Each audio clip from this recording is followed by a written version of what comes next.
여러분, 우리에게 주신 하나님의 말씀은 사사기 21장 1절부터 15절까지의 말씀을 한번 교독하여 읽도록 하겠습니다. 제가 1절부터 읽겠습니다.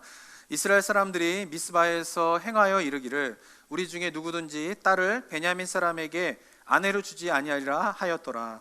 백성이 베델에 이르러 거기서 저녁까지 하나님 앞에 앉아서 큰 소리로 울며 이르되 이스라엘의 하나님 여호와여, 어찌하여 이스라엘에 이런 일이 생겨서 오늘 이스라엘 중에 한 지파가 없어지게 하시나이까 하더니, 이튿날에 백성이 일찍 일어나 거기에 한 제단을 쌓고 번제와 화목제를 드렸더라. 이스라엘 자손이 이르되 이스라엘 온 지파 중에 총회와 함께하여 여호와 앞에 올라오지 아니한 자가 누구냐 하니, 이는 그들이 크게 맹세하기를 미스바에 와서 여호와 앞에 이르지 아니하는 자는 반드시 죽일 것이라 하였음이라. 이스라엘 자손이 그들의 형제 베냐민을 위하여 뉘우쳐 이르되 오늘 이스라엘 중에 한 지파가 끊어졌도다. 그 남은 자들에게 우리가 어떻게 하면 아내를 얻게 하리요? 우리가 전에 여호와로 맹세하여 우리의 딸을 그들의 아내로 주지 아니하리라 하였도다. 또 이르되 이스라엘 지파 중 미스바에 올라와서 여호와께 이르지 아니한 자가 누구냐 하고 본즉 야베스 길르앗에서는 한 사람도 진영에 이르러 총회에 참여하지 아니하였으니 백성을 계수할 때에 야베스 길앗 주민이 하나도 거기 없었음을 보았음이라.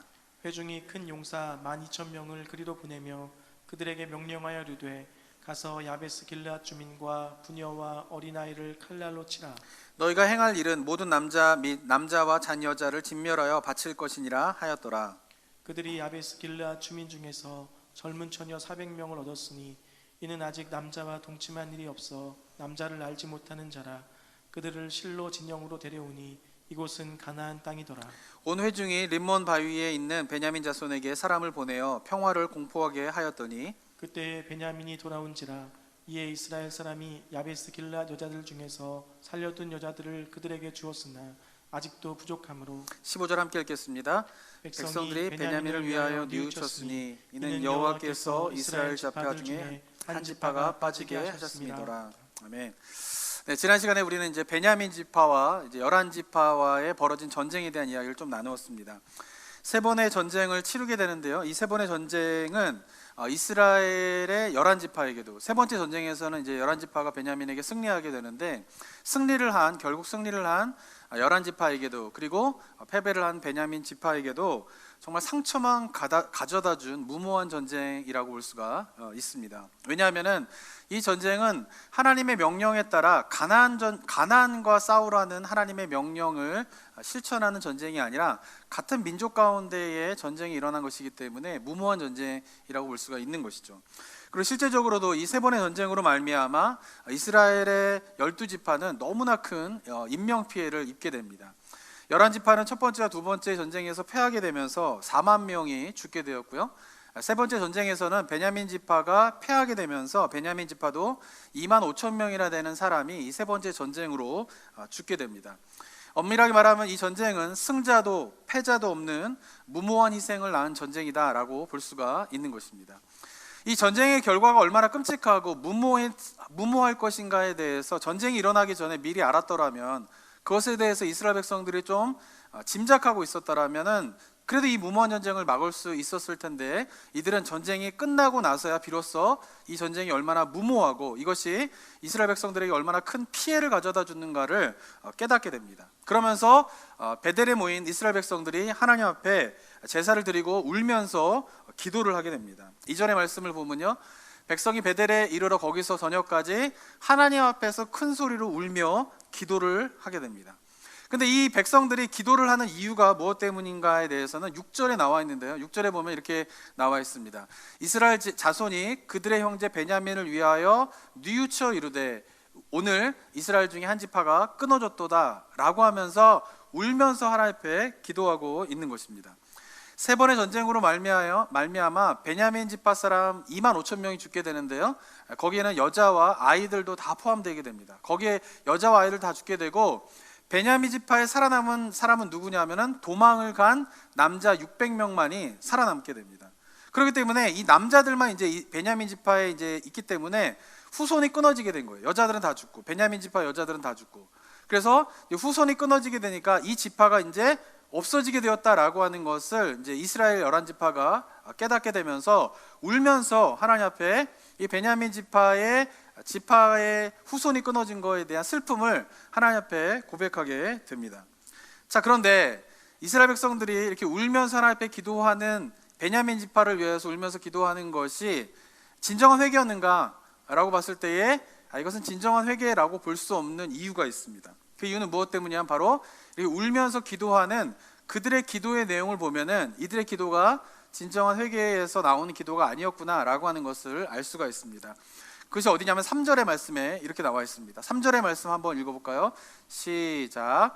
이르되 이스라엘의 하나님 여호와여, 어찌하여 이스라엘에 이런 일이 생겨서 오늘 이스라엘 중에 한 지파가 없어지게 하시나이까 하더니.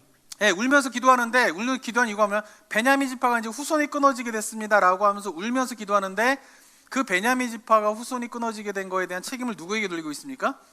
하나님에게 돌리고 있어요. 하나님 여호와여, 어찌하여 이스라엘에 이런 일이 생기게 하십니까? 그래서 오늘 이스라엘 중에 한 지파가 하나님 없어지게 그냥 놔두셨습니까? 라고 하나님 앞에 원망하는 기도를 하고 있는 것이에요. 자, 그런데 베냐민 지파가 없어지게 된 이유는요, 세 번째의 전쟁에서 이스라엘의 연합군 11지파가 너무나 무차별하게 베냐민 지파 사람들을 죽였기 때문에 일어난 일인 것입니다. 읽진 않았는데요, 20장 43절에서 46절까지 보면요, 이렇게 기록되어 있는데요, 그들이 베냐민 사람을 에워싸고 기브와 앞 동쪽까지 추적하며 구시는 곳에서 짓밟음에 전쟁의 승기를 11지파가 잡게 됩니다. 그래서 44절에 보면은 베냐민 중에 엎드러진 자가 18,000명이니 다 용사였더라 하면서 이 11지파와 베냐민 지파의 전쟁에서 이미 18,000명이 죽었기 때문에 승기를 11지파가 딱 취하게 되는 거예요. 그런데 여기서 전쟁을 멈추고 이제 화해를 하고 이랬으면 좋았는데 여기서 멈추지 않습니다. 45절에 보면요, 그들이 몸을 돌려 광야로 도망하였으나 림몬 바위에 이르는 큰 길에서 이스라엘이 또 5,000명을 이삭 줍듯 하고 또 급히 그 뒤를 따라가 기돔에 이르러 또 2,000명을 죽였으니 이날에 베냐민 사람으로서 칼을 베는 자가 엎드려진 것이 모두 25,000명이니 다 용사였더라. 그러니까 전쟁에서 패하고는 베냐민 지파 사람들이 막 도망을 가고 있는데 그 도망가고 있는 사람을 추적해 가가지고 죽이는 게 5,000명을 죽였다라는 거예요. 근데 5,000명을 죽일 때 어떻게 죽였다라고 성경은 표현하고 있냐면은 이삭을 줍듯이 죽였다라고 이야기하고 있어요. 이 말은 무슨 말이냐면은 도망가는 베냐민 용사들이 아무런 저항을 하지 않았다라는 거예요. 아무런 저항도 없이 너무나 손쉽게 이삭을 줍듯이 11지파가 베냐민 지파의 사람 5,000명을 죽였다라는 거예요. 그리고는 또 어떻게 해요? 거기서 또 멈추지 않고 2,000명을 또 추적해 가면서 그 2,000명을 추가로 죽이게 됩니다. 그러면서 25,000명이라고 하는 용사를 죽이게 되는 것이죠. 그럼 여기서 또 멈췄으면은 얼마나 좋았겠습니까? 그런데 이스라엘의 연합군은 여기서 멈추지 않고 47절에 보면 이러한 일을 또 저지르게 됩니다. 한번 47절 한번 읽어볼까요? 시작. 베냐민 사람 600명이 돌이켜 광야로 도망하여 림몬 바위에 이르러 거기에서 넉 달 동안을 지냈더라. 48절도 읽겠습니다. 시작. 이스라엘 사람이 베냐민 자손에게로 돌아와서 온 성읍과 가축과 만나는 자를 다 칼날로 치고 닥치는 성읍은 모두 다 불살랐더라. 네, 그 끔찍한 사륙의 현장에서 600명은 가까스로 도망을 가서 몸을 숨기게 됩니다. 남자 600명이. 그런데 그 남자 600명을 찾지 못하게 되자 연합군은 어디로 돌아오게 됩니까? 베냐민의 성읍으로 돌아오게 됩니다. 그리고는 그 성읍에서 만나는 가족과 만나는 사람들을 다 칼로 죽였다라고 되어 있습니다. 이 말은 무슨 말이냐면 전쟁에 나가지 않은 용사가 아닌 민간인들을 다 죽였다는 거예요. 고대 사회에서는 전쟁에 나가지 않는 사람들은 대부분 여자와 아이들이었을 것입니다. 그리고는 그 여자와 아이들을 보호하기 위한 일부의 남자들이 그 성읍에 남아 있었던 것이죠. 이들은 전쟁에 참여하지도 않은 사람이었는데 이스라엘의 11지파는 그 성읍으로 돌아와서 닥치는 대로 만나는 대로 아이들과 여자들을 다 죽여버리면서 베냐민 지파의 여자들을 모두 다 죽여버리고 거기서 끝나는 것이 아니라 그 성읍을 모두 다 불살라버리게 됩니다. 이것은 뭐냐면 그 성읍이 다시는 재건될 수 없도록 완전히 초토화시키는 일을 이스라엘 백성들이 했다라고 하는 것이에요. 그런데 그것이 가나안 족속이 아니라 누구에게? 같은 민족인 베냐민 지파 사람들을 그렇게 끔찍하게 몰살시켰다라고 하는 것이에요. 그래서 유일하게 남은 사람이 도망간 600명의 남자 용사들만 남게 된 것이에요. 지파의 대가 끊어지게 된 것입니다. 이 일이 누구 때문에 일어났습니까? 이스라엘의 11지파의 연합군이 그 일을 저지른 것이에요.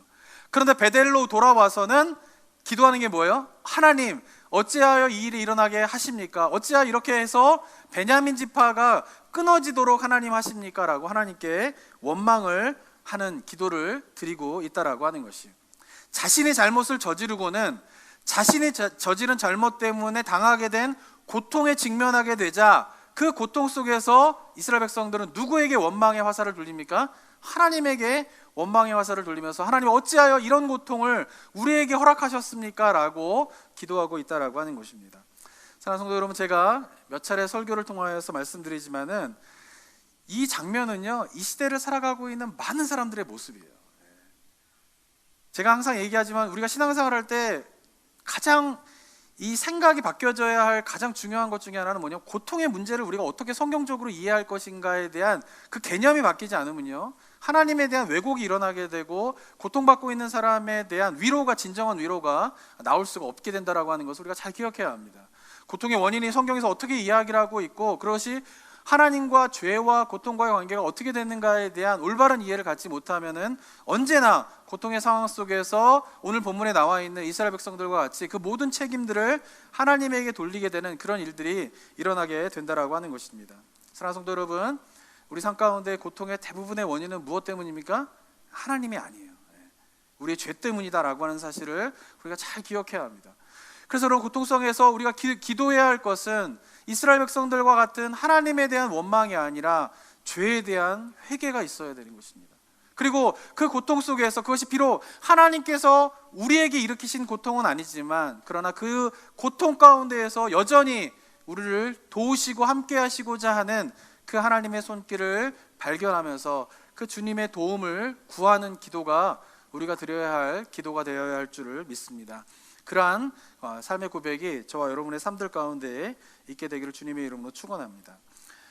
자, 이스라엘 백성들이 하나님께 제사를 드리고 울면서 기도하지만 그것이 회개에서 시작된 베냐민 지파를 위한 기도가 아니다라고 하는 것은 기도의 내용에서도 알 수 있지만 기도를 마치고 난 이후에 이스라엘 백성들이 행동을 한 그 내용을 보면 또한 그들의 기도가 진정한 회개에서 나온 기도가 아니었다라고 하는 것을 알 수 있습니다.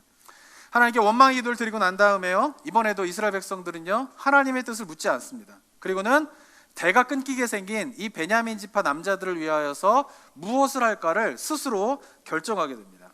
가장 중요한 이슈가 뭐냐면은 600명의 남자만 남았으니까 대를 잇기 위해서는 600명의 아내가 필요하다라고 하는 것이죠. 그래서 베냐민 지파의 남자 600명을 위하여서 600명의 여자를 찾아주기로 결정을 합니다. 그런데 문제가 되는 것은 뭐냐면은 이 여자를 이제 베냐민 지파 사람들에 줘야 되는데 이 베냐민 지파와 전쟁하기 이전에 미스바에서 11지파가 모였을 때의 한 맹세가 문제가 되게 됩니다. 1절을 보면요, 21장 1절을 보면요 이렇게 기록되어 있습니다. 한번 21장 1절 한번 읽어볼까요? 시작. 이스라엘 사람들이 미스바에서 맹세하여 이르기를 우리 중에 누구든지 딸을 베냐민 사람에게 아내로 주지 아니하리라 하였더라. 네, 전쟁을 치르기에 앞서서 11지파가 모여서 맹세를 한 게 있어요. 그게 뭐냐면은 우리가 베냐민 지파 전쟁할 건데 앞으로 베냐민 지파에 우리의 딸들을 주어서 아내로 삼게 하지 않겠다라고 하는 맹세를 하게 됩니다. 7절에도 보면요, 그 남은 자들에게 우리가 어떻게 하면 아내를 얻게 하리요? 우리가 전에 여호와로 맹세하여 우리의 딸들을 그들의 아내로 주지 아니하기로 하였느니라 하면서 베냐민의 600명 남자에게 여자를 구해주긴 구해줘야 되는데 이방인을 데려다 결혼을 시킬 수는 없고, 그리고 11지파가 딸을 줄 수도 없는 상황이에요. 왜냐하면 맹세를 했거든요. 베냐민 지파에게 딸을 주어서 아내로 삼지 않겠다라고 하는 맹세를 했기 때문에 진퇴양난의 상황에 빠지게 된 것이에요. 맹세를 했으니까 딸은 줄 수도 없고, 딸을 안 주자니 베냐민 지파는 대가 끊어지게 생겼고, 그리고 그 여자들을 구해줘야 됐고 라고 하는 이 고민 속에서 이스라엘 백성들이 이제 결정을 하고 실천하면서 생각해낸 것이 바로 8절의 내용입니다. 8절 한번 또 읽어볼까요? 시작. 또 이르되 이스라엘 지파 중 미스바에 올라와서 여호와께 이르지 아니한 자가 누구냐 하고 본즉 야베스 길르앗에서는 한 사람도 진영에 이르러 총회에 참여하지 아니하였으니. 네, 11지파가 모여가지고 베냐민과 전쟁을 하자라고 미스바에 모였는데 올라오지 않은 한 지파가 있었어요. 그게 어디냐면 지파의 한 그 도시가 있어, 지역이 있었어요. 한 지파 전체가 올라오지 않은 건 아니고 야베스 길르앗이라고 하는 그 지역에서는 한 사람도 올라오지 않은 것이에요. 그래서 또 맹세를 합니다. 뭐냐면은 이 전쟁에 참여하지 않은 그 사람들을 우리가 죽이자, 그런 맹세를 또 하게 됩니다. 그래서 이 베냐민 사람들에게 여자를 구해줘야 되는데 맹세를 한 우리는 딸을 줄 수는 없고, 그래서 이들이 선택한 건 뭐냐면은 전쟁에 참여하지 않은 야베스 길르앗 지역에 가서 그곳에 있는 사람들을 다 죽이게 됩니다. 남자들을. 그리고 결혼한 여자들도 다 죽이게 됩니다. 그리고 결혼하지 않은 젊은 여자들만 살려두고 그 젊은 여자들을 베냐민 지파 사람들과 결혼을 시키는 걸로 결정을 하게 되는 것입니다. 이스라엘 백성들이 어떻습니까? 자신이 맹세한 내용을 지키기 위해서 어떻게 하고 있어요? 다른 죄를 저지르고 있는 것이에요. 같은 민족인 베냐민 지파 사람들을 그들이 몰살시켜 놓고 몰살시킨 베냐민 지파 사람들에게 아내를 구해주기 위하여서 어떻게 하는 거예요? 같은 민족인 야베스 길르앗에 있는 사람들을 또 죽이는 그런 일들을 저지르고 있다라고 하는 것입니다. 그런데 또 문제가 발생하게 됩니다. 가서 사람들 다 죽이고 난 다음에 젊은 여자를 딱 모았더니 젊은 여자가 400명밖에 없는 거예요. 몇 명이 모자랍니까? 200명이 또 모자른 것이에요. 그래서 200명을 채워주기 위해서 또 다른 방법을 생각해야 되는데 그것이 19절에 나와 있는 내용입니다. 한번 19절 한번 읽어볼까요? 시작. 또 이르되 보라, 베델 북쪽 르보나 남쪽 베델에서 세겜으로 올라가는 큰 길 동쪽 실로에 매년 여호와의 명절이 있도다 하도. 네, 실로라고 하는 곳에, 실로는 이제 여호와의 장막이 있는 곳인데 그곳에서 매년 여호와의 명절이 있게 됩니다. 근데 그 명절 때 일어나는 일이 뭐냐면 20절에 베냐민 자손에게 명령하여 이르기를 가서 포도원에 숨어 보다가 실로의 여자들이 춤을 추리니, 명절 때마다 실로에 올라와서 여자들이 춤을 추게 된다. 실로의 여자들이. 그러면 너희는 포도원에서 나와서 실로의 딸들 중에서 각각 하나를 붙들어 가지고 자기의 아내로 삼아 베냐민 땅으로 돌아가라 라고 이야기하는 거예요. 그러니까 춤추고 있는 여자들에게 다가가서 그 여자를 데리고 와서 아내로 삼으라는 거예요. 뭐 하라는 거예요? 여자를 납치하라는 거예요. 옛날에 보쌈 해가지고 뭐 하는 거 있지 않습니까? 우리나라에도 그런 식으로 춤추고 있는 여자를 그냥 납치에다가 어떻게 강제로 아내로 삼으라 라고 이야기를 하고 있는 것이에요. 이것도 말이 안 되지만 이렇게 납치를 해서 결혼하라 라고 하는 것, 자신이 지킨 그 한 맹세를 지키기 위해서 그걸 시키는 것도 말이 안 되지만 더 웃긴 거는 뭐냐 하면은 이 실로의 여자들도 누구예요? 이스라엘의 지파 사람이라는 거예요. 특별히 실로는 어느 지파에 소속되어 있는 지역이냐 하면은 에브라임 지파에 소속되어 있는 지역이에요.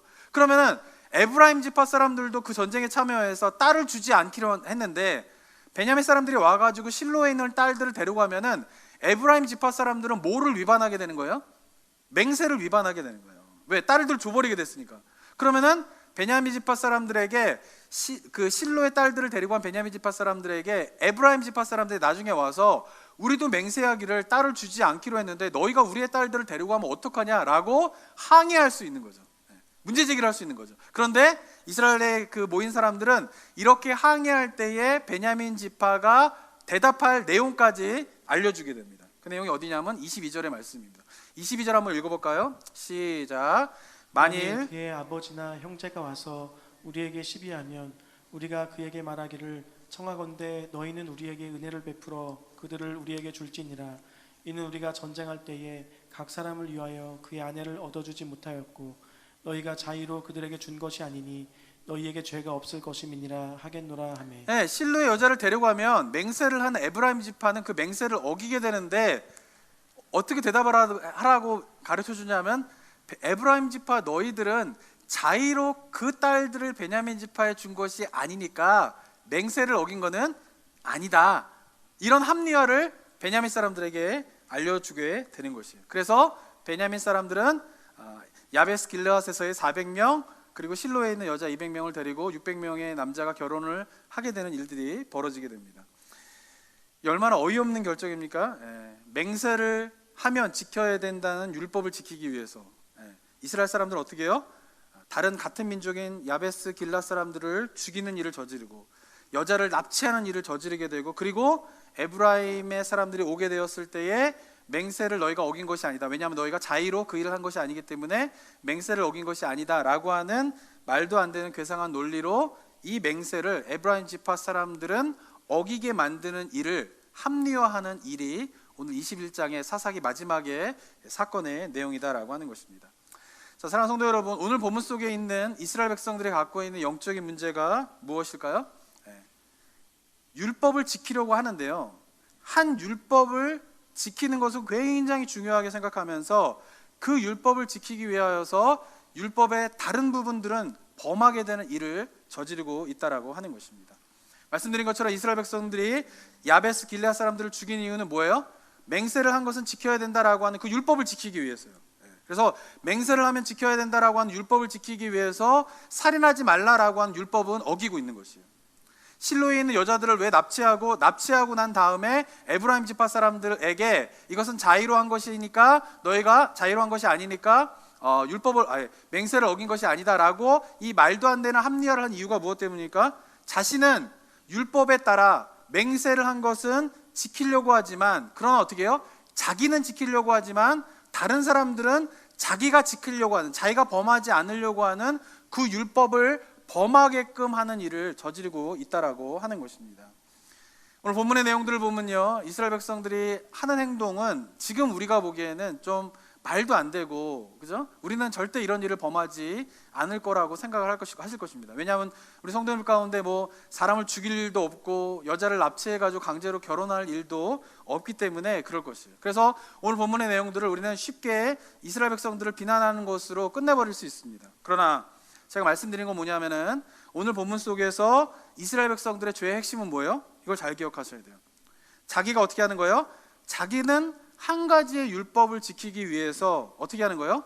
또 다른 율법을 범하고 그런 일을 저지르고 있다는 거예요. 다시 바꿔 말하면은 자기는 하나의 선한 일을 행하기 위하여서 또 다른 뭐예요? 악을 행하고 있는 일이 뭐예요?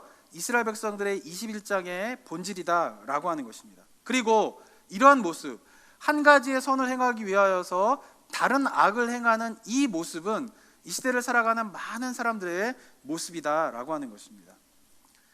책 중에요, 정의란 무엇인가 라고 하는 책이 하나가 있습니다. 이것은 마이클 샌들이라고 하는 하버드의 교수가 쓴 책인데요, 이 마이클 샌들이라고 하는 교수는 하버드에서 27살의 하버드 교수, 최연소 교수가 되어서 30년 동안 정치 철학에 대해서 강의를 하는 교수입니다. 이 책을 다 읽어보신 분들도 계시겠지만, 이 책에서 이제 이야기하는 건 뭐냐면, 이 정의라고 하는 강의가 이 마이클 샌들 교수가 하버드에서 하는 강의인데 하버드에서 가장 인기 있는 강의래요. 그래서 이 강의의 내용을 책으로 엮어가지고 우리나라 말로는 정의란 무엇인가, 저스티스가 무엇인가에 대해서 마이클 샌들이 이야기하는 게 무엇인가에 대해서 이 책에서 소개를 합니다. 한번 읽어볼 만한 이제 책입니다. 이 책에서 이야기하는 건 뭐냐면요, 현대 사회에 보편적으로 대부분의 사람들이 받아들이고 있는 두 가지의 철학 사상에 대해서 비판을 하게 됩니다. 첫 번째는 뭐냐면은 공리주의고요. 두 번째는 자유주의에 대해서 이 책에서 이제 비판을 하게 됩니다. 그 중에서 한번 오늘 우리가 좀 생각해봐야 할 내용은 이제 공리주의에 대한 마이클 샌들의 비판인데요. 이 공리주의는요, 19세기 영국의 벤담이라고 하는 사람이 주창한 철학 사상입니다. 근데 벤담이라고 하는 사람이 이 공리주의를 주창할 때에 이야기하는 내용이 뭐냐면요, 글이 잘 보이실지 모르겠지만 사진에 있는, 인간의 행위의 기초는 개인의 행복 추구에 있으며 도덕은 최대 다수의 최대 행복을 목적으로 한다, 이렇게 이야기하고 있어요. 그러니까 인간은 누구나 행복을 추구하는데 그 가운데 도덕이라고 하는 것, 저스티스라고 하는 것은 뭐냐면은 최대 다수의 최대 행복이 도덕이다, 그것이 저스티스이다라고 이야기를 하게 되는 거예요. 그래서 공리주의, 혹시라도 옛날에 막 교과서에서 최대 다수 최대 행복 이런 거 외우셨던 기억이 나는지 모르시겠는데, 그 최대 다수 최대 행복이라고 하는 것이 이 공리주의의 이제 핵심적인 모토가 되게 됩니다. 그러면서 이 이후로부터 대부분의 많은 국가들이나 사람들이 의사결정을 할 때에, 또는 국가의 정책을 결정할 때 어떻게 하냐면, 최대 다수가, 많은 사람들이 이익을 누릴 수 있는 방향으로 정책 결정을 하고 의사결정을 하는 것이 저스티스다, 옳은 것이다, 그것이 도덕이다라고 하는 가치관을 갖고 지금 대부분의 국가에서 이루어지고 있는 의사결정의 패턴은 뭐냐면은 많은 사람에게 유익한 것으로 정책이 이루어지고 있다라고 하는 것이죠. 자, 그런데 이 마이클 샌들이 이 공리주의를 비판하면서 이제 한 가지 예를 들어서 이제 이야기를 합니다. 그것이 뭐냐면요, 한 열차가 선로를 이제 달리고 있습니다. 선로를 달리고 있는데, 선로를 달리다가 기관사가 선로 저 앞에서 공사를 하고 있는, 선로 위에서 공사를 하고 있는 5명의 인부를 발견하게 됩니다. 근데 그 5명의 인부는 선로 공사를 하느라고 기차가 지금 자기에게로 다가오는 것을 알지 못해요. 그리고 설상가상으로 문제가 생기는데 뭐냐면은 이 열차는 브레이크가 고장나게 되는 것이에요. 그래서 그냥 이 선로대로 달려가게 되면은 일하고 있는 5명의 인부를 치어서 죽일 수밖에 없는 상황이 펼쳐지게 됩니다. 그런데 달리다가 가까이 오게 되었을 때에 한 가지 사실을 발견하게 되는데 그 선로 측면에 다른 선로가 있는 것을 발견하게 됩니다. 그래서 그 선로를 딱 보니까 그 선로에는 누가 있냐면은 한 명의 인부가 공사를 하고 있는 것이에요. 그래서 이런 상황 속에서 브레이크가 고장났고 직진을 하면은 5명을 죽일 수밖에 없고 핸들을 틀거나 아니면은 옆에 있는 선로를 조작하는 사람이 선로를 조작하게 되면은 한 명이 공사하고 있는 선로 쪽으로 가서 한 명은 죽고 5명은 살릴 수 있는 이런 상황이 펼쳐지게 된다라고 가정을 하게 됩니다. 그리고는 그 하버드 그 채플실에 모여 있는 수많은 대학생들한테 여러분들은 어디를 선택하겠습니까? 라고 물어보게 됩니다. 대부분의 학생들이 어떤 선택을 하게 될까요? 5명이 있는 선로에 가는 것이 아닌 어떻게요? 한 명이 있는 선로 쪽으로 가는 것에 대부분의 사람들이 동의를 하게 됩니다. 소수의 사람만 그냥 가야 된다 이렇게 이야기를 하고 있고요. 우리 성도님들 어떻게 생각하십니까? 이런 상황이 펼쳐지게 되었을 때에 어느 쪽으로 가야 된다라고 생각하십니까? 대부분의 사람들은 그 강의에 있었던 대학생들과 같이 5명에 있는 사람으로 직진하기보다는 한 명에는 선로 쪽으로 틀어야 된다라고 이야기를 할 것입니다. 자, 그리고 난 다음에 의견을 묻고 난 다음에 비슷한 상황의 다른 예를 또 들게 됩니다. 그것은 뭐냐면은 이번에는 5명의 선로에 사람들이 인부가 일을 하고 있는데 한 명이 있는 선로는 없어요. 그리고는 뭐가 있냐면은 그 다리 위에 내가 서 있는데 옆에 보니까 체격이 건장한 남자가 있는 거예요. 근데 이 남자를 선로 밑으로 밀어서 떨어뜨리면은 그 기차가 이 남자로 말미암아 멈출 수 있을 것 같은 거예요. 그러면 5명의 인부를 살릴 수 있는 상황에 있다라고 가정을 하는 것이에요. 그리고는 학생들한테 물어봅니다. 여러분들은 이 체격이 건장한 남자를 밀어서 저 5명의 인부를 살리시겠습니까? 라고 물어봅니다. 대학생들이 대부분 어떻게 대답했을까요? 안 한다 그래요. 대부분 안 민다 그래요. 근데 아까 한 명이 있는 선로로 방향을 틀어야 됩니다 라고 대다수가 손을 들었는데 그렇게 손을 든 학생들조차도 이 상황에서는 체격이 좋은 이 남자를 밀어서 기차를 멈추게 하는 것은 하지 않겠다라고 대부분 대답을 하게 됩니다. 그러면서 이 마이클 샌들이 이 2가지의 예를 드는 이유가 무엇 때문이냐면은 지금 우리가 공리주의 사상은 뭐냐면은 대다수의 행복을 위하여서 어떻게 해요? 소수의 의견은 어떻게 되는 거예요? 무시가 되는 거예요. 소수는 어쩌면은 희생되고 있는 것이 공리주의 사상이고 그것이 보편적인 우리의 정서 가운데 있다라고 이야기를 하고 있는 것이죠. 그런데 그것이 마치 무엇과 같다라는 거예요? 등치가 좋은 남자를 밀어털어서 그 열차를 멈추려고 한 행위와 뭐가 다르냐라는 것이죠. 결국 한 사람은 죽고 5명은 살게 되는 그 일이 마찬가지 아니냐라고 이야기를 하고 있는 거죠. 그런데 우리는 전자의 상황은 그냥 합리적으로 받아들이게 되면서 후자의 상황은 이것은 살인이다라고 하는 생각 속에서 이것을 거부하고 있는데 실제로 뭐예요? 이것은 마찬가지다라고 이야기를 하고 있는 거죠. 그러면서 우리가 보편적으로 생각하고 있는 최대다수 최대 행복을 위한 이 공리주의 사상이 갖고 있는 것에 대해서 비판하는 내용이 이 책에 보면 담겨져 있습니다. 저는 이 마이클 샌들의 이 비판을 보면서 좀 굉장히 성경적인 비판을 하고 있다라고 하는 생각을 갖게 되었어요. 우리가 갖고 있는 보편적인 정서가 뭡니까? 다수의 행복을 위해서는 소수가 희생당하는 것이 맞다라고 하는 보편적인 정서를 가지고 있어요. 그러면서 다수가 행복을 누리는 것에 대해서는 굉장한 관심을 갖고 있는데 지금 우리가 살고 있는 사회는 뭐냐면은 다수가 행복을 누리게 되면서 소수가 희생당하고 있다라고 하는 사실을 주목하지 않고 있어요. 다수의 행복을 위하여서 소수가 희생당하고 있다라고 하는 사실에 대해서 잘 인식하지 못하고 있다라고 하는 것이죠. 그런데 그 사실을 인식해야 된다라고 하는 것이죠. 그것이 바로 공리주의가 갖고 있는 문제점이다라고 이야기를 하고 있는 것입니다. 사랑하는 성도 여러분, 대부분의 사람들이 저는 그 대학생, 그 강의에 참여하고 있는 사람들의 생각과 비슷한 생각을 갖고 있을 것이다라고 생각하는 것이죠. 그런데 이 보편적인 공리주의적인 사상이 갖고 있는 게 뭐예요? 하나의 선을 이루기 위하여서 뭐예요? 다른 악을 행하는 것에 대해서 문제 의식을 느끼지 않고 있다라고 하는 것이. 그리고 이것이 뭐예요? 보편적인 우리 사회의 정서가 되고 있다라고 하는 것이에요. 저는 더 놀라운 것은 뭐냐면은 이러한 공리주의적인 생각들이 보편화되게 되면서 때때로 제가 이야기하는 그 마이클 샌들이 이야기하는 저 철도의 이야기를 예수 그리스도의 십자가의 사건을 설명하는 예화로 교회에서 종종 사용되어지는 것을 저는 보게 됩니다. 한번 영상 하나를 보도록 하겠는데요. 영상이 한 3분짜리인데요. 한번 영상 하나 보도록 하겠습니다.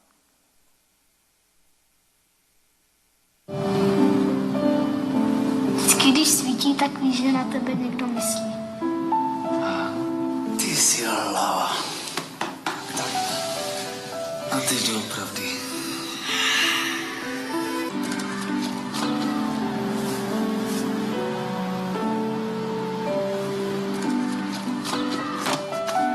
Víš co?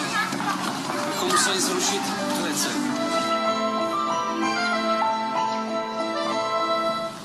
Za hodinu pojede vlak. Za 30 minut pro tebe přijdu a půjdeme nahoru a budeme pouštět čoupátka, jo? Položíme most. No, mostem položíme most, jo? Jo! 30 minut sedět, nikam neběhat.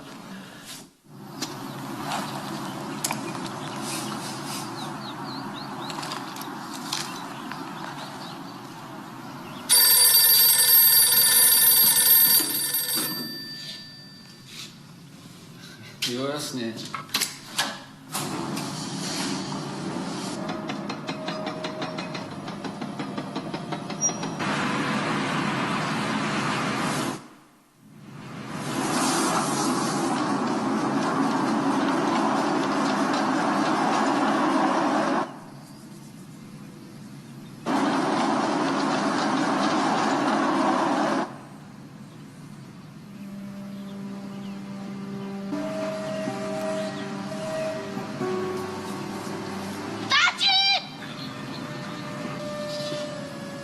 Tati, ten vlak jede moc brzo!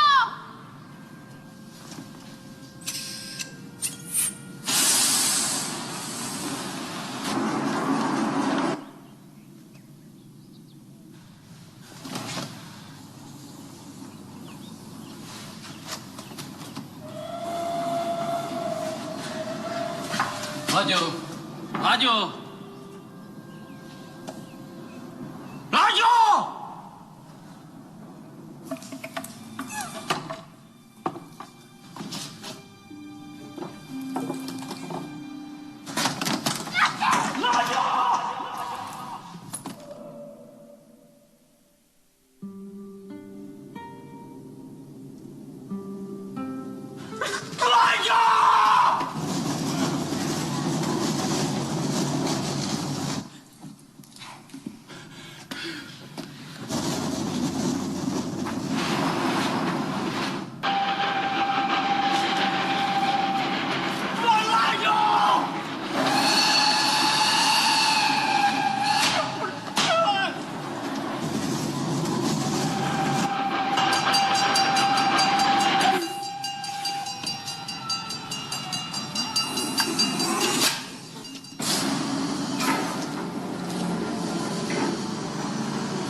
네, 이 영화는 체코에서 만든 단편 영화인데요. 더 브릿지, 더 모스트 이렇게 되어 있는데 더 모스트는 체코어로 다리라고 하는 그런 뜻이라고 합니다. 이 다리라고 하는 이 영화를 만들었는데요.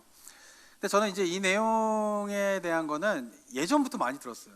제가 이제 10대 때, 20대 때에 뭐 전도 집회라든가 아니면 이제 부흥회 같은 데 가면은 예수님의 십자가의 사건을 이제 이해시키기 위하여서 이런 내용의 예화가 그대로 똑같은 내용의 예화가 많이 있었었어요. 그러니까 이 영화는 제가 10대, 20대 때는 만들어지지 않은 영화인데 이 내용은 한국 교회에서 전도 집회라든가 부흥회 할 때 예수 그리스도의 십자가의 죽음의 의미를 설명할 때 많이 사용되어지던 그런 내용이었습니다. 그래서 저는 그때는 10대 20대 때는 이런 내용 들으면서 정말로 많은 사람을 위하여서 한 사람을 희생한 그런 하나님의 사랑 이러면서 제가 많이 눈물도 흘리고 막 은혜도 받고 감동도 받고 막 이랬거든요. 근데 그러다가 이제 제가 이제 신학을 공부하고 이제 목회를 하게 되는 때에 어느 집회를 가게 되었어요. 근데 집회를 갔는데 어느 목사님이 예수님에 대한 십자가의 이야기를 하면서 이 영상을 보여주더라고요. 그래서 제가 이 영상을 그때 처음 접하게 되었어요. 그러니까 제가 옛날에 들었던 내용과 거의 비슷한 내용으로 영화가 만들어진 거예요. 아마도 보면 이것이 지금도 찾아보면 뭐 캐톨릭이라든가 뭐 교회에서 예수님이 십자가의 죽음에 대한 의미를 설명할 때 사용되어지는 영화로 많이 활용되기도 합니다. 지금도. 근데 저는 이 영화를 목사님이 딱 보여주시고 영상 클립을 그 다음에 이 내용이 끝나고 난 다음에 예수님의 십자가의 의미에 대해서 이 영화에 있는 내용과 연결지어서 막 설교를 하는데 그 목사님도 막 울컥울컥 하면서 막 설교를 하시고 앉아서 들으시는 성도님들 막 눈물 이렇게 좀 이렇게 울먹이시고 하는데 저는 마음이 굉장히 불편했어요. 왜냐하면 옛날에는 몰랐는데 제가 성경을 좀 공부하고 성경에 대해서 깊이 고민하는 목회자가 되어서 예수님의 십자가의 의미가 무엇인가를 깊이 묵상하는 사람이 되어서 이 영화를 예수님의 십자가의 사건과 연결시키니까 말이 안 되는 거예요.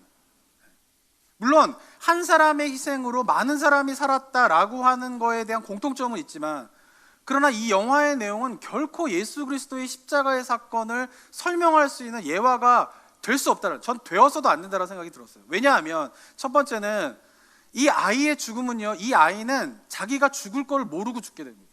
그러니까 아버지의 결정에 따라서 그냥 죽는 거예요. 아이는 죽을지도 모르고 내가 죽겠다라고 의사결정을 한 번도 한 적이 없죠. 그냥 아버지가 결정해버린 거예요. 그냥 수동적으로 아들은 죽을 수밖에 없는 상황인 것이죠. 그런데 예수 그리스도의 십자가의 죽음이 그렇습니까? 결코 그렇지 않아요. 아버지의 뜻이지만 그러나 마지막 순간에 그 십자가의 길을 가겠다라고 죽음을 선택한 분은 누구입니까? 예수 그리스도십니다.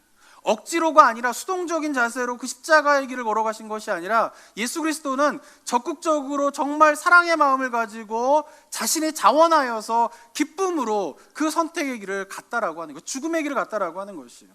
그런 의미에서 이것은 결코 예수 그리스도의 십자가의 예가 될 수 없다라고 저는 생각을 합니다. 그리고 더 중요한 사실은 뭐냐면 하나님은요, 제가 오늘 설교에서 가장 강조하고 싶은 것 중에 하나인데 한 가지의 선을 선택하기 위해서 다른 악을 선택하는 분이 아니다라고 하는 것이에요. 5명을 살리기 위해서 자기의 아들을 죽이는 그 악을 실행하시는 분이 아니다라고 하는 것이에요. 왜냐하면 예수님께서 십자가의 길을 가도록 하나님께서 허락하신 것은 예수를 죽이기 위함이 아니에요. 예수를 어떻게 하기 위하며? 살리기 위함이에요. 그렇기 때문에 이 예수 그리스도의 십자가의 사건은 하나의 선을 행하기 위하여서 다른 악을 선택하는 그런 의미 속에서의 십자가의 사건이 결코 될 수 없다라고 하는 것이에요. 그런데 그럼에도 불구하고 이 영화와 영상과 예화가 지금도 많은 사람들에게 회자되어지고 이 이야기를 듣는 그리스도인들과 많은 사람들이 감동을 받는 이유 중에 하나는 뭐냐면요, 우리가 보편적으로 공리주의적인 사상에 익숙해져 있기 때문에 그래요. 많은 사람들이 행복을 얻는데 한 사람이 희생하는 것에 대해서 크게 문제의식을 못 느끼고 있는 것이죠. 주목하고 있는 것은 뭐예요? 많은 사람이 살았다, 그거에는 주목을 하고 있죠. 그런데 한 사람이 죽었다, 한 사람이 희생당했다라고 하는 것에는 우리는 크게 관심을 두지 않는 것이 익숙해져 있는 문화 속에 우리가 살고 있기 때문에 여전히 이런 내용들이 많은 그리스도인들과 많은 사람들에게 감동을 주고 있다는 거예요. 그리고 저는 더 심각한 건 뭐냐면은 성경을 정말 올바로 이해하고 있는 설교자이다라고 하면 어떻게 이런 내용의 예화를 감히 예수 그리스도의 십자가의 사건에 비유할 수 있을까? 저는 예수 그리스도의 십자가의 사건이 담겨져 있는 성경의 전체적인 의미를 올바로 이해하지 못하고 부분적으로만 알기 때문에 이런 내용이 지금도 예수 그리스도의 십자가의 사건을 설명하는 예화로 사용되고 있다라고 저는 생각을 하게 됩니다. 사랑하는 성도 여러분, 기독교는요, 성경은요, 하나님은요, 하나의 선을 이루기 위하여서 다른 악을 선택하시는 분이 결코 아니다라고 하는 것이에요. 그런데 이 시대에 많은 사람들의 삶의 모습이 어떻습니까? 오늘 본문 속에 나와 있는 이스라엘 백성들과 같이 형태는 다르지만 본질적으로 하나의 선을 이루기 위하여서 다른 악을 선택하는 것을 주저하지 않고 있다라고 하는 것이에요. 더 바꿔 말하면은 하나의 율법을 지키기 위하여서 다른 율법의 중요함들을 소홀히 여기게 하는 그런 신앙의 모습을 가지고 있다라고 하는 것이죠. 성경의 하나의 가르침을 지키기 위하여서 성경의 다른 수많은 가르침들을 중요하게 생각하지 않고 더 나아가서는 하나의 가르침을 붙잡기 위하여서 그것이 자신의 믿음이고 확신이기 때문에 그것을 지키기 위하여서 성경에서 이야기하고 있는 다른 중요한 가치들을 너무나 어떻게 해요? 낮게 취급해버리는 일들이 교회 안에서 이 세상 가운데에 일어나고 있다라고 하는 것입니다. 사랑하는 성도 여러분, 왜 이런 실수가 자꾸 나타나게 됩니까? 그 이유는 무엇 때문이냐면 성경을 절대 그렇게 가르치고 있지 않음에도 불구하고 그런 신앙의 패턴이 자꾸만 나오는 이유는 무엇 때문이냐면 성경 전체가 이야기하고 있는 가르침을 전체적으로 이해하고 있는 것이 아니라 부분적으로만 이해하고 있기 때문에 그렇다라고 하는 것이에요. 요즘에 우리가 일일 묵상으로 잠언을 묵상하고 있는데요, 잠언의 핵심이 뭔지 아세요? 잠언의 가르침의 핵심, 결론, 잠언의 결론은 인과응보예요. 인과응보. 뭐예요? 선을 행하는 사람, 지혜로운 사람은 뭐를 받는 거예요? 상을 받고, 지혜롭지 못한 사람, 악을 행하는 사람은 뭐예요? 벌을 받는다는 거예요. 그 말은 무슨 말이냐 하면 지혜롭고 선을 행하는 사람은 잠언에는 그렇게 표현되어 있죠. 부자도 되고 장수하고 뭐 여러 가지 물질적인 복을 받게 된다, 이렇게 잠언에서 이야기하고 있지 않습니까? 그렇게 된다라는 거예요. 근데 뭐예요? 지혜롭지 못하고 악을 행하는 사람은 그렇지 못하게 된다. 가난하고 병들고 그렇게 된다라고 하는 것이에요. 그 말을 다시 바꿔 말하면 잠언에서 이야기하고 있는 것은 뭐냐면은 부자이고 장수하고 건강한 사람은 왜 그러냐? 선을 행하였기 때문에, 지혜롭기 때문에 그렇다라는 거예요. 반대로 병들고 그다음에 가난하고 그다음에 오래 살지 못하는 사람들은 왜 그러냐? 악을 행하였기 때문에 그렇다라고 하는 것이 잠언의 가르침이에요. 그것이 결론이에요. 그리고 많은 그리스도인들도 그 잠언의 가르침을 만 가지고 성경 전체의 가르침이다라고 생각하죠. 그래서 종종 교회 안에서 벌어지고 있는 실수가 뭐냐면 누군가가 죽고 병들고 고통당하면 뭘 잘못했기 때문에 그래, 이런 얘기 나오는 거예요. 스스로도 병들고 무엇인가 문제가 생기고 그러면은 내가 뭘 잘못했기 때문에 하나님 나에게 이러십니까? 라고 하는 대답들이 나오는 거예요. 이유가 무엇 때문이냐면은 그 잠언의 가르침은 그런 거랑 마찬가지라는 것이에요. 그런데 놀라운 사실은 뭐냐면은 이 잠언의 가르침을 완전히 뒤엎는 책이 있어요. 그게 뭐냐면은 바로 욥기예요. 욥기에서는 욥이 병들고 가족들이 다 죽고 비참해지는데 어떻게 하는 거예요? 잠언의 가르침대로라면 욥이 가난해지고 병들고 비참해지는 이유는 그가 뭐 하지 못하였기 때문에 그래요? 선을 행하지 못하였기 때문에 그래요. 하나님 말씀을 제대로 못 들었기 때문에 그렇다는 거예요. 그것이 뭐예요? 욥의 세 친구가 욥기에서 하는 이야기인 것이죠. 그래서 욥의 세 친구의 이야기들은요, 틀린 말이 아니에요. 왜? 잠언에서 그렇게 가르치고 있고 당시의 보편적인 가르침이기 때문에 그래요. 그런데 그 가르침은 누구에게 맞지 않는 거예요? 욥에게는 맞지 않는다라고 하는 것이에요. 근데 성경이 놀라운 것은 뭐냐면은 지혜 문학 안에 잠언의 가르침과 욥기의 가르침을 똑같이 넣으면서 이것이 지혜입니다라고 성경은 이야기하고 있다라고 하는 것이죠. 그렇다면 우리는 성경 전체에서 이야기하고 있는 고통의 의미를 어떻게 받아들여야 됩니까? 잠언에서 이야기하고 있는 고통의 의미도 받아들일 뿐만 아니라 잠언과 전혀 다른 이야기를 하고 있는 욥기에서 이야기하고 있는 고통의 의미가 무엇인가도 동시에 받아들이면서 우리가 이 땅 가운데 살아가고 있으면서 그 고통의 의미가 무엇인가, 지혜 문학 안에 고통의 양면성에 대해서 성경은 이야기하고 있는데 그 고통의 의미가 무엇인가를 포괄적으로 균형 잡히게 이해하고 있어야지만이 우리가 오늘 이스라엘 백성들과 같이 하나님 왜 이런 일을 행하십니까? 왜 이런 일을 행하십니까? 라고 하는 기도가 안 나온다라고 하는 것이죠. 뿐만 아니라 성경은 돈에 대한 것도 마찬가지예요. 구약에서는요, 부자는요 언제나 하나님의 축복을 받은 사람이에요. 구약의 인물은 언제나 하나님의 사람들은 부자예요. 부가 뭐예요? 구약에서는 하나님의 축복의 상징인 것이에요.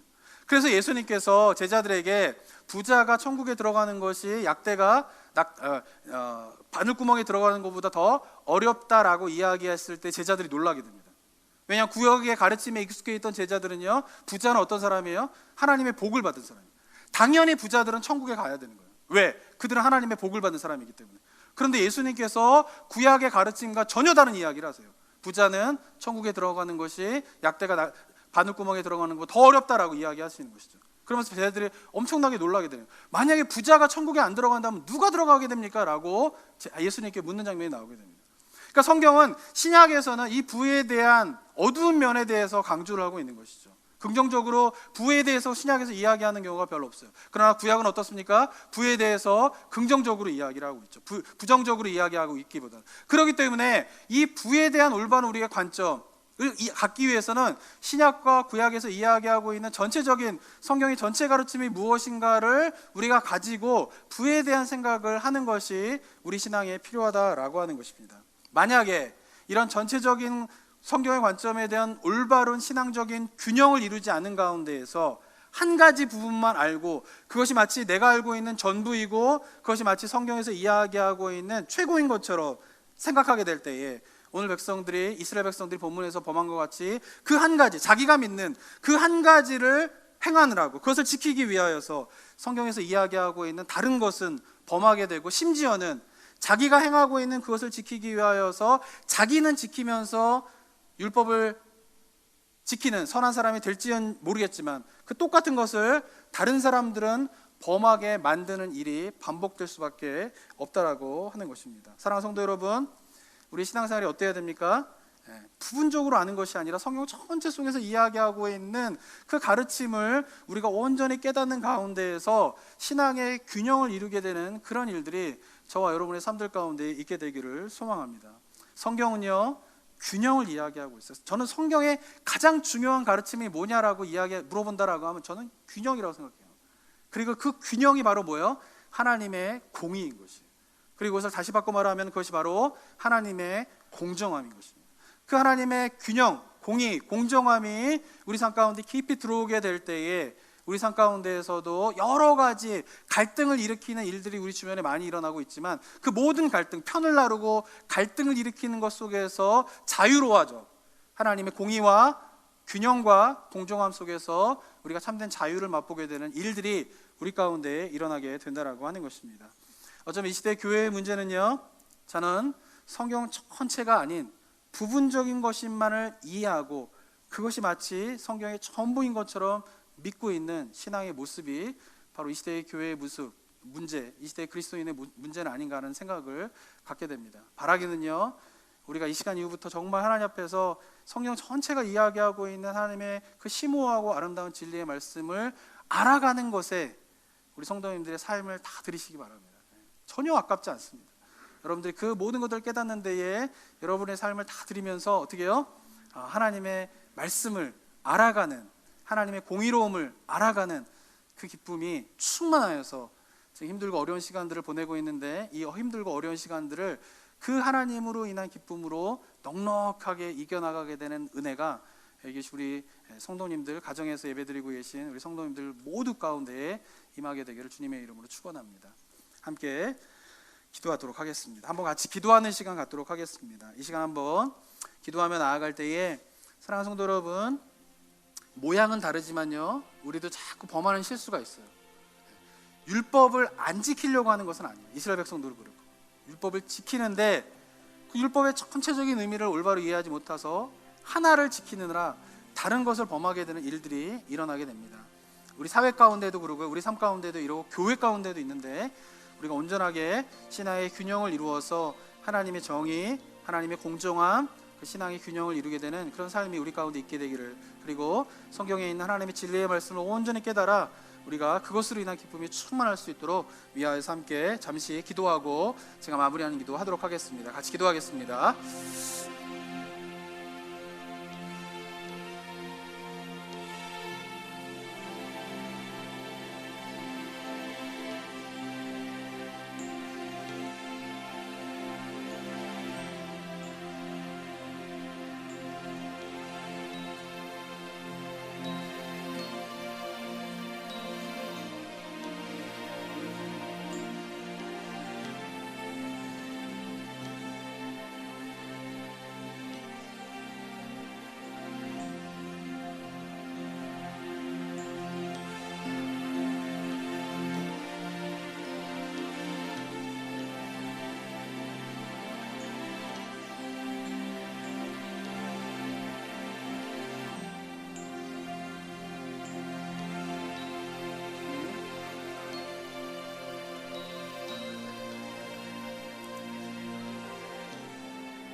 사랑과 은혜가 충만하신 하나님 아버지, 우리에게 말씀하여 주시는 하나님의 아름다운 그 진리의 말씀들, 우리가 정말 하나님께서 말씀하시는 그 폭넓은 그 진리의 말씀들을 온전히 깨닫는 은혜 있을 수 있도록 주님 도와 주시옵소서.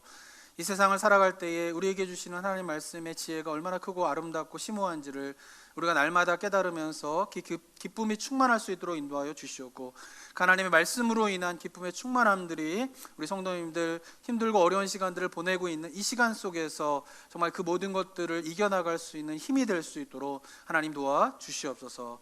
혹여나 우리가 정말 우리 한계의 모습으로 인하여서 한 가지의 선을 행하기 위하여서 내가 믿고 있는 그 한 가지를 고집하면서 다른 악을 행하고 다른 율법을 범하고 있는 삶을 살아가고 있지 않은지 돌아보게 하시고, 우리의 신앙이 균형 잡혀 주님이 원하시는 신앙의 모습으로 한 걸음 한 걸음 걸어가게 되는 은혜가 우리 나성북부교회 성도님 모두에게 임할 수 있도록 주님 도와 주시옵소서. 은혜 감사드리며 예수 그리스도의 이름으로 기도드립니다. 아멘.